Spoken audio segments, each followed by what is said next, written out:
Students آج ہم lesson number 3 کی ریڈنگ کریں گے. لیسن نمبر 3 جس کا نام ہے دا نیم ٹری پوئم ہے 9th کلاس 9th کی نیم کا درخت. یہ نظم یہ پوئم جو ہے وہ مس ایلسا قاضی نے لکھی ہے. سب سے پہلے ہم ریڈنگ سے پہلے ہم اس کا ایک سینٹرل آئیڈیا میں آپ کو بتاؤں گا کہ یہ نظم کس کے بارے میں لکھی گئی ہے, اس میں کیا ہے. اس کے بعد ہم اس کی ریڈنگ کریں گے لائن بائی لائن. تو یہ مس ایلسا قاضی نے نیم ٹری پوئم ہے لکھی ہے ایک نیم کے درخت کے اوپر.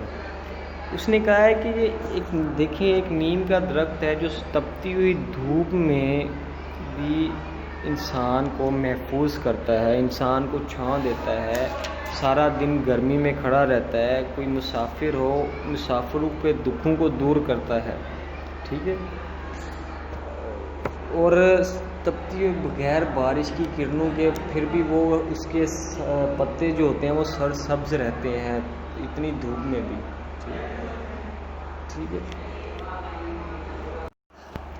کیا انسان نہیں کر سکتا ایسے دوسروں کی مدد؟ ہم جو ہیں وہ اتنی تکلیفوں کے باوجود بھی ہماری مدد کر رہا ہے, ہم ایک انسان دوسرے انسان کی مدد نہیں کر سکتے کیا؟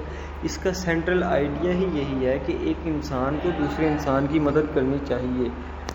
تو ہم آئیے سٹارٹ کرتے ہیں ہم اس کی ریڈنگ. تو this poem was written by Miss Elsa Kazi. یہ نظم مس ایلسا قاضی نے لکھی تھی. The German wife of Allama I قاضی, جو جرمن وائف تھی علامہ آئی قاضی کی. The late vice chancellor of university of the Sindh, جو وائس چانسلر مرحوم وائس چانسلر تھے یونیورسٹی آف سندھ کے. She was born at Weimar in Germany, وہ جرمنی کے ویمار میں پیدا ہوئی تھی. She met Allama L I Qazi in 1907 in London. 1907 میں علامہ ایل آئی قاضی سے ملاقات کی. in 1910 was married to him, اور 1910 میں ان سے شادی کی. They came to Sindh in 1911. 1911 میں وہ سندھ آئی تھی. where she spent the rest of her life visiting Europe now and again. جہاں اس نے اپنی ساری زندگی یورپ کا دورہ کرتے گزار دی. She wrote poems in German and English. اس نے جرمن اور انگلش میں نظمیں لکھی تھی.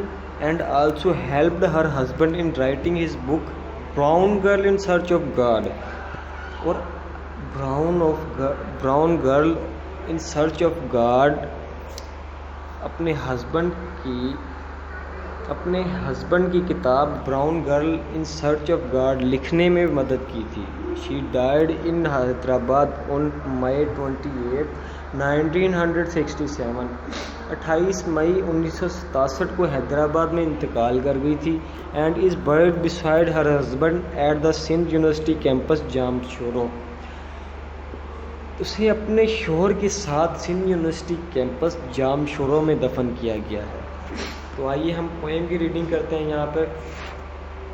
مائی لولی نیم, میری پیاری نیم, دیٹ انٹرسیپٹ سن اسکارچنگ بیم, جو سورج کی دہکتی ہوئی شعاع کو روکتا ہے. Yet bears the heat all day, پھر بھی سارا دن گرمی کو برداشت کرتا رہتا ہے. without the rain's refreshing spray, بنا بارش کی دوبارہ تازہ کرنے والی فوار سے. تھو چارمز دا ونڈررز, وہ اوے مسافروں کے دکھوں کو دور کرتا ہے. with soothing shade, اپنی سکون بخش چھاؤں سے. how strong you are, how unafeared, ان سب کے باوجود آپ کتنے مضبوط ہیں, کتنے نہ ڈر ہیں. ہاؤ گرین تھے لیو ان اسپائٹ آف آل, ان سب کے باوجود تیری پتیاں کتنی سرسبز ہیں. The midday flames that burning fall, آدھا دن مڈ ڈے میں جو شعلے جلتے ہوئے گرتے ہیں. Upon they in protect head, تیرے غیر محفوظ سر پر. could man be bold as thou and rise, کیا انسان بھی بہادر ہو سکتا ہے جیسا کہ تو ہے اور بلند ہو سکتا ہے. above the earth with the sheltering arm, زمین کے اوپر اپنے پناہ دینے والے بازوؤں کے ساتھ to save the suffering ones from harm. مصیبت زدوں کو تکلیف سے بچانے کے لیے from sorrows, poverty and vice. غموں سے، غربت سے اور بری سے. through sacrifice, قربانی دے کر. could man be steadfast and like thee. کیا انسان ثابت قدم ہو سکتا ہے اور تیری طرح face every fate. would it not be.